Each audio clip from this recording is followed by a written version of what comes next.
ANRV adventure, or what it has become lately is ANRV Moto, because of all of the extensive travel on the motorcycle. So this is a pretty long video that's going to have to be broken down in multiple parts because I'm traveling from Las Vegas. I'm thinking of Lago Vista, Texas. Sorry about that. Old Texas boy here. And anyway, I'm going from Las Vegas to Acapulco, and it was just going to be a travel video about, you know, taking the back roads and having a little fun, getting my way on down to Acapulco. But then it turned into a major incident because of the cartel on January 6th. And this is the episode that leads into that. So there's two previous episodes that we've already released that talks about, well, it's actually a drive through the war zone. So if you want to go back in the archives, they're very recent. I released those immediately. Like, as it happened, as I recorded it, I pitched a tent in a truck stop and started editing that video so that I could get it out that night as it was happening. Anyway, this is where I leave Las Vegas, cross the border, right up until the moment of where the cartel incidents happened. Check it out, it's pretty cool. I take the long road, I avoid all the toll roads until I get to the cartel parts where I had no choice. But thereafter, of course, I skip the toll roads and I make it all the way to Acapulco with only having to have hit 2 toll booths. So that was unavoidable, but it worked out. So definitely check this one out and check the next ones out. It's pretty good.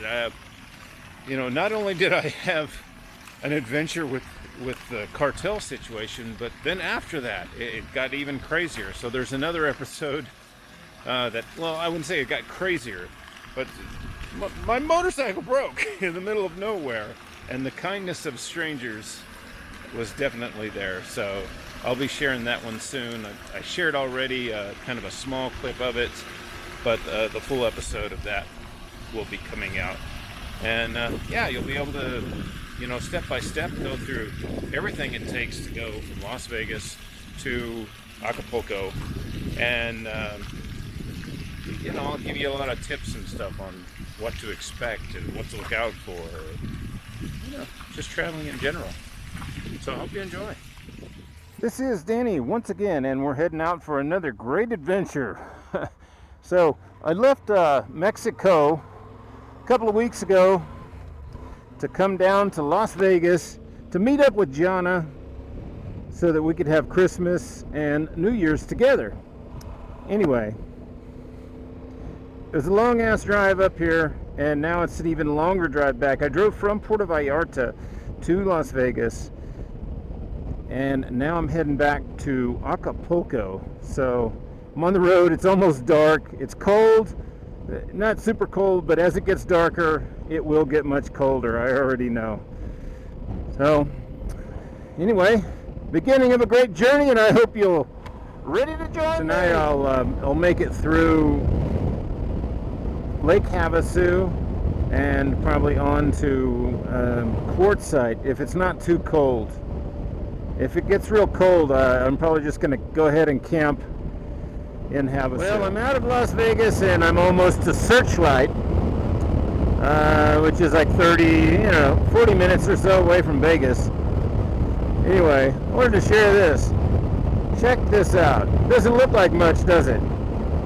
It's a French press that my girlfriend Jana got me for Christmas by Ghost Sun, and you plug it into your cigarette lighter and you can literally like make coffee going down the road. I can't wait to try it. I plugged it in last night. It took me about 15 minutes or so to have actually boiling water in there, and I had the coffee going. It got the Ghost Sun battery pack and a Ghost Sun solar panel, triple panel, which I'm not sure how well that works yet, but I will find out along the way. This trip is going to be a little bit scenic, but I do want to get to Acapulco as fast as I can because I have a project down there that I need to work on with a friend. So my plan is to go to Puerto Penasco, and I believe I'm cutting through near Yuma and Algodones. And then from there I'm heading down towards San Carlos, then the other side of Mazatlan, which is like technically Mazatlan, but the area is called Isla de Piedra, or Rock Island. Some great camping there.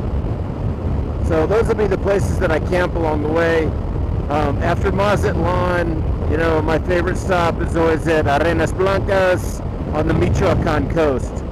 So I will be following the coastline all the way down as much as I can. I want to try to stay off of the toll roads and, you know, see what kind of difference that is as far as timing and how much money I'm saving on tolls. Because the toll roads in Mexico are actually pretty expensive, and they start racking up after a while. You know, it can be as much as your gas. At one point I was towing a Jeep behind a Class A motorhome, and that was ridiculous. Like, it would be from Laredo to Acapulco, it would be like, you know, $600-700, maybe more. You know, I don't really recall offhand, but I know it was like almost as much as the fuel. And when you're driving a bus, that's a lot. Anyway, stay tuned. This should be a great journey. And, you know, I want to add this in. I have quite a bit of experience traveling through Mexico, and, you know, there's a lot of misrepresentations about Mexico. So, you know, please, if you have questions, reach out, let me know. I will answer as much as I can. This channel's not very big, so it's not like I can't answer questions. So I will, you know, answer any questions anyone has. Are there dangers? Sure, there are dangers. But, you know, I've been traveling in Mexico for 6 years, and I've never had anything happen to me other than, you know, some extortions and stuff by the police. But as far as like individual violence from somebody attacking me or something, that hasn't happened. You know, generally all of your interactions with Mexicans are going to be very friendly, and, you know, I've never felt uncomfortable. I mean, there's been a couple of places when you're in a sketcy area, you know it, get away from it. My time traveling in the United States, this was a long time ago. I was traveling to Detroit, and I went up through Illinois, which, you know, so I was trying to find 94 to cut over by Chicago, and I missed a turn, and I ended up in a neighborhood on the south side of Chicago. And this was well before cell phones. So I had a big paper map out, and I was trying to find my way out of there. And I sat at a green light too long, and some guys pulled up beside me in, you know, a car and pointed a gun at me and told me to get my white ass out of the neighborhood or they would shoot me. And so then, you know, I made it to Detroit, and, you know, I lived in Detroit for a little while for work, and then I got jumped in a McDonald's drive-thru near Roseville. I forget, I think it was on Gratiot Road or something, but no, it was near 8 Mile. And I got jumped for being white in a black neighborhood. I know when I was a kid, I was jumped by a gang in Indio, California called Locos de Indios because I was white in the wrong neighborhood, which happened to be the neighborhood I lived in. So there's dangers everywhere. So you know, to say that it's dangerous traveling Mexico, more dangerous things have happened to me in the U.S. than ever happened to me in Mexico. I've broken down in Mexico before. I mean, out in the middle of nowhere, and I was like, holy crap, I'm screwed. And within 5 minutes, somebody pulled over and asked me if I needed help. They took me to get a tow truck, and my fuel pump had gone out in my truck. So the tow truck comes and picks my truck up, takes me to a mechanic, and it was a Sunday.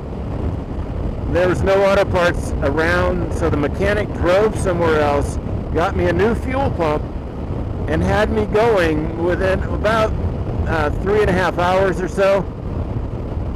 So, yeah, you know, turn off the TV. All that crap, it's really not true.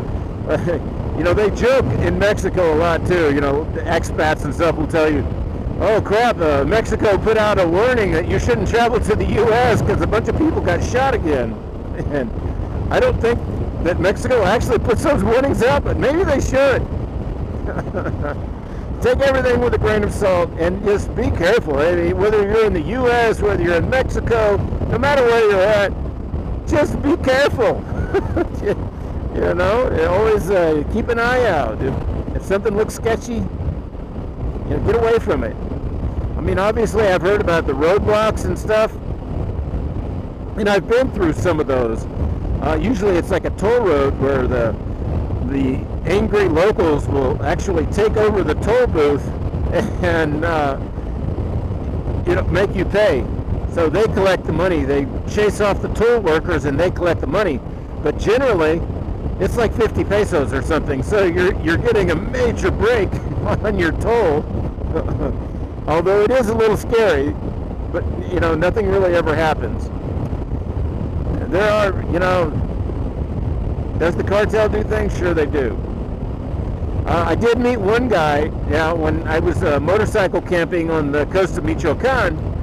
I met this guy from Switzerland who was riding a motorcycle as well, and he said that he went off-road and was camping in the wild, and he ended up on somebody's property, and he thought that they were growing marijuana near there or something, because some cartel guys came to his camp and said, "What are you doing here?"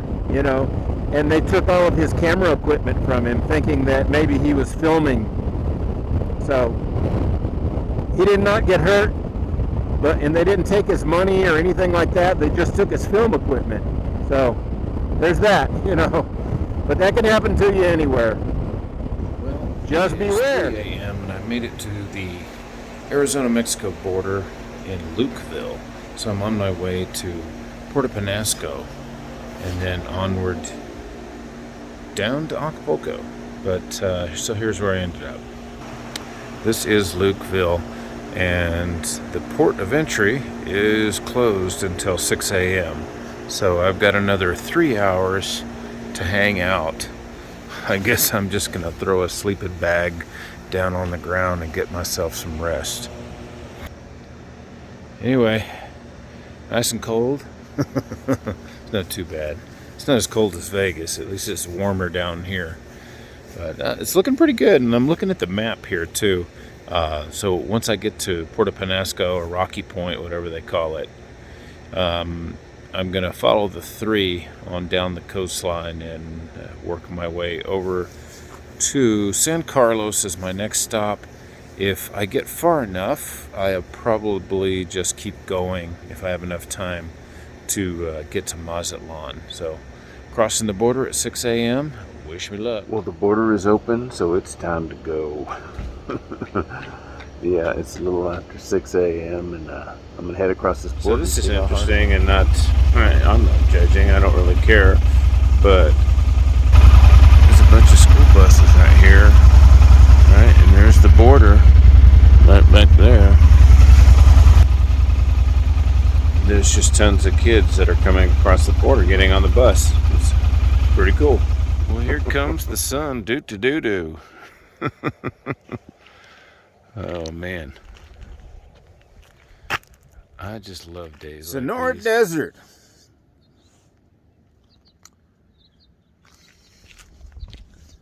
I can't think of anywhere else I'd rather be than the middle of the Sonora Desert, other than with Jana, of course. But What a morning.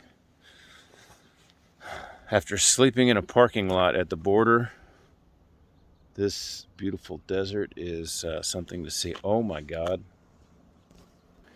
Camera probably won't catch it, but the sun shining on those mountains and just the birds, man. There's just tons of birds. I almost hit a deer last night. Yeah, I wasn't really that close. But, man, gotta get out. Gotta get out there. You gotta get out there off that couch.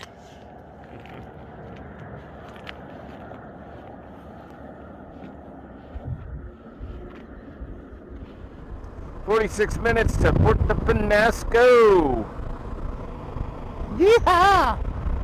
What a beautiful stop morning. here this morning in Mexico is Puerto Penasco. And it's still pretty early. Doesn't look like there's a lot going on here. It reminds me a lot of San Felipe. But at least this is someplace that I haven't been before. Like my towel. This is a bath towel. I'm using it as a scarf to keep my neck warm while I'm driving. Anyway, I'm going to be heading on down the mainland coast. I could go to Baja, but I have things to do in Acapulco. So I will head my ass right on down towards San Carlos is my next stop. And along the way, I was looking at Google Maps, and there were a bunch of dirt roads that follow the coastline. So I think I'm going to follow that. See what I find. Just left the checkpoint, and they actually checked my VIN number. That's the first time I've had that happen. But I had my paperwork, so no big deal. Always get your tip. Although, I mean, I'm not in the zone where I actually need the tip. They were looking for registration, and I just gave them the tip because it has my VIN number and everything on it. It's pretty much a given. If you have your tip, then you've got your registration as well. 30 kilometers east of Puerto Penasco, and I'm heading towards an island called Isla de Tiburon, and I don't know, should be kind of cool. I didn't see any way, there's no bridge or anything on it, but it might be a ferry or a boat or something, who knows. I think like a long time ago I looked at it one time, and there was the roads on that island. So somebody goes there. I don't know how they get there. Lighthouse out there. It looks like a little village, actually. I didn't catch the name coming in. I'm sure I'll either catch it going out or while I'm down here.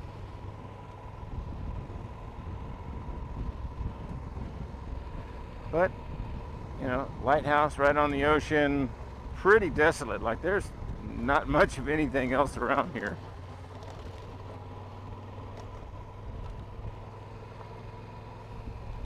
This is not where I had my map set, but looks pretty cool from the road.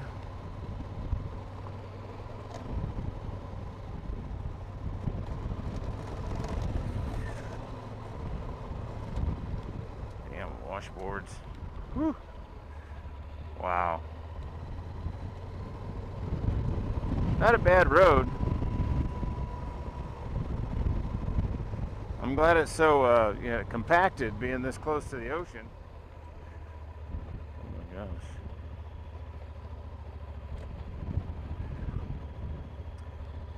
Kind of a shanty town there. It's a fishing village.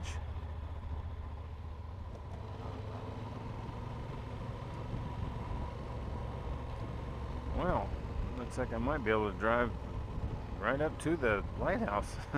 When I was coming down the highway, it was kind of an optical illusion that there's a sand dune a little north of here, and it looked like this lighthouse was actually part of that sand dune. from the road, where, you know, my vantage point anyway.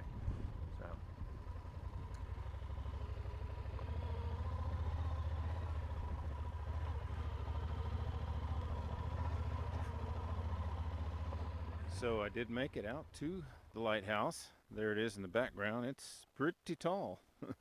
And the door is open. I could actually go out there or up there and check it out, but I don't know. You know, I don't know who owns this, and I guess there's a certain level of respect. But check it out. Just the water's absolutely beautiful. This is the Sea of Cortez. So straight behind me, and of course you can't see it, would be Baja, way over there. I took the ferry across one time from La Paz to Mazatlan, and it was like 16, 17 hours. Like we started at night and just before sunset, and then didn't end up getting to where we were going until like 10 o'clock the next morning. So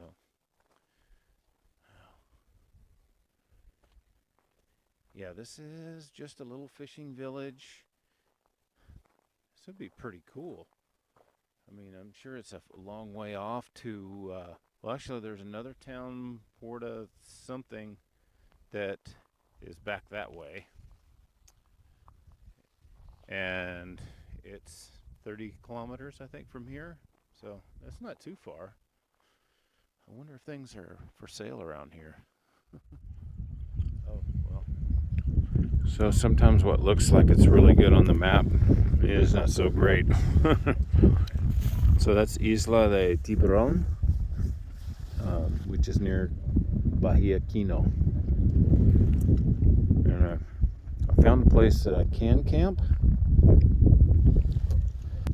but I'm not real sure I want to. I may need to go back to there's another town that's nearby. This is a really poor fishing village here, and there were some sketchy looking people, so I don't know, man. I have to think about this one. I mean, I'm far enough out of the town where it shouldn't be a problem,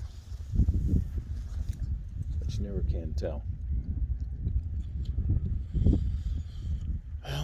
Well, it's a full moon too. Yeehaw. Look at this place. The drive over here was really good. I need to get some shots of that. I'm not going to be making it to San Carlos tonight, so oh well. But I got me some beer and a little something to cook. So all I need now is some firewood, and actually that'd be pretty good. Well, off for a firewood. The fire's dying down, but over there, geez, you can't see it in the dark. My bike is totally loaded. The moon is just kicking it. It is full moon tonight. I can actually see a few stars. Wow. Darkness all around. God dang it.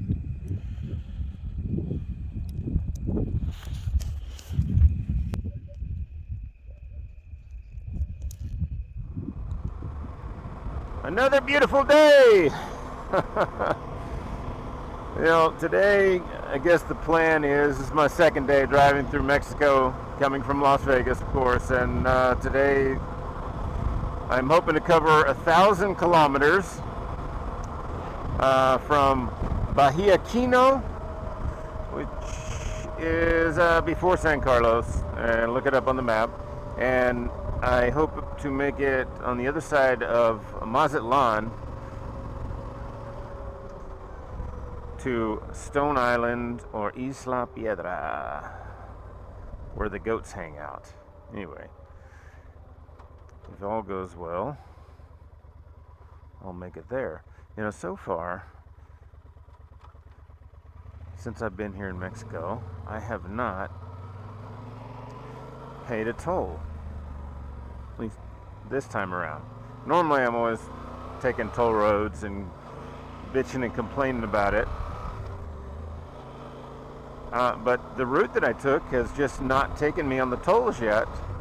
And I think I'm gonna set my map. Once I get towards Guaymas, I'm gonna set my map to avoid tolls and see what that looks like. And who knows? Maybe I can make it all the way to Acapulco without paying a toll. That would be interesting. I'm sure it'll take more time and a little more gas, but why not? Challenge myself. Doing a lot of traveling through farmland, hanging lefts and rights and, you know, zigzagging back and forth to bypass these toll roads. But it's not that more difficult, you know, except for a few hundred extra tow pays and maybe 6.3 million extra potholes. Other than that, it's not too bad. At least I get to see a lot of countryside that I've never seen before. And little towns and stuff too.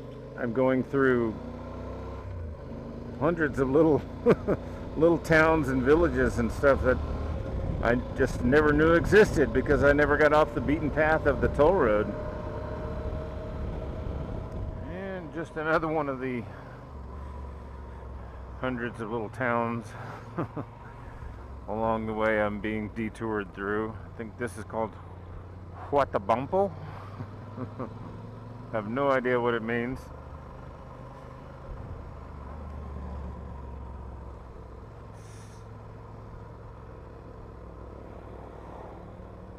You know, when I started this morning, it seemed to say that it was only 2 hours more and that I would have been arriving around midnight. And, you know, I'm still I think in Sonora. So I haven't even left Sonora yet. And now it's 1:40 a.m. that I'll get there. So that's additional 3 hours and 40 minutes so far, added to the initial estimate of the time, which it's always wrong anyway. But that being the case, I'm assuming I'm probably not even going to be. Oh crap! I probably won't be there until 4 or 5 in the morning. Well, luckily I'm back on the 15 again. So it looks like I've got an 85 kilometer stretch that I get to bypass some toll booths. And then it takes me back off the road again. Still not sure if it's worth it or not. Well, I've made it into Sinaloa. I just now crossed into Sinaloa. And I think this is about the time I left the other day, so I'm probably literally like 48 hours into this. And just now crossing Sinaloa. Normally, if I cross in Nogales, I would have already been to this point in probably 18 hours or so. Maybe less.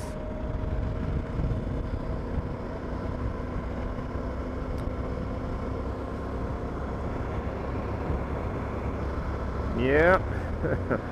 Bypassing the toll roads takes a while.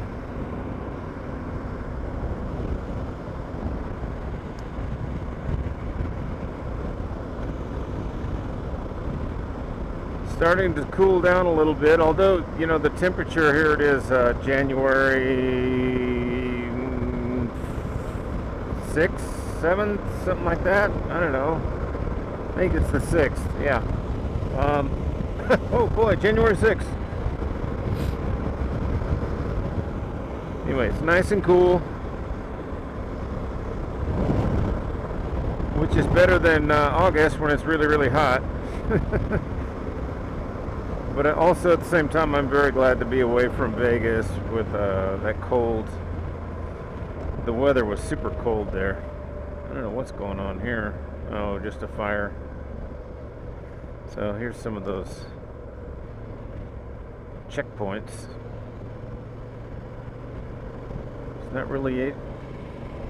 That was 2 checkpoints there, and pretty much nobody's manning it at the moment.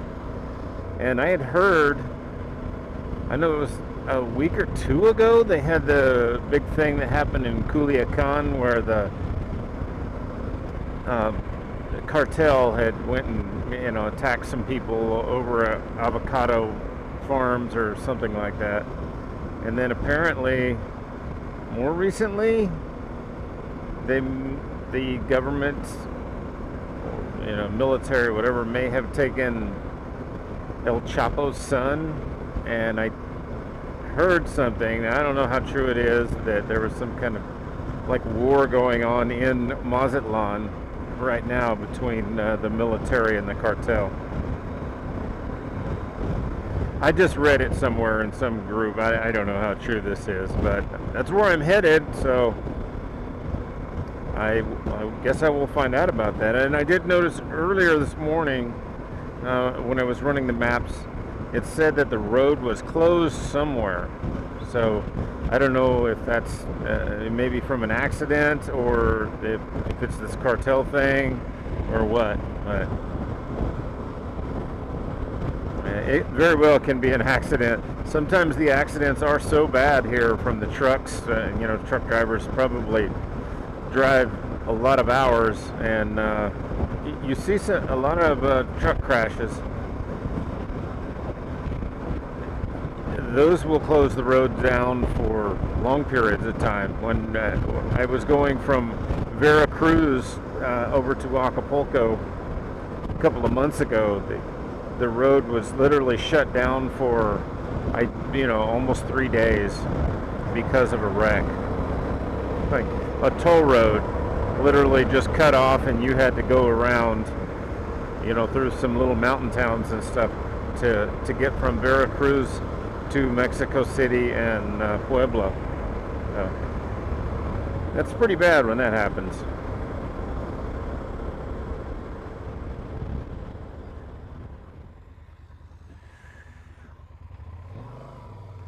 Ooh. Wow. I don't know what happened here, but it caught fire.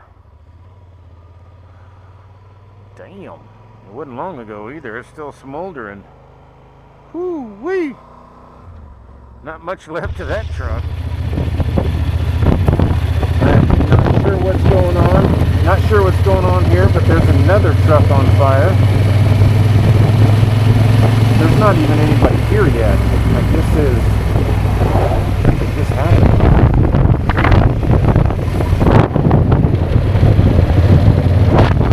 Wow, that's 2 trucks on fire in a very short period of time. That's kind of suspicious. We are in, I am in Sinaloa, and there is supposed to be, something going on with the cartel. It makes me wonder. And there you go. A little easier to see with a little light on the subject. So that's what's going on here in Sinaloa. I'm still 500 kilometers until Mazatlan. So I'm about probably over 100 kilometers into Sinaloa so far, somewhere around there. And like I said, this is the 5th incident that I've passed from the narcos.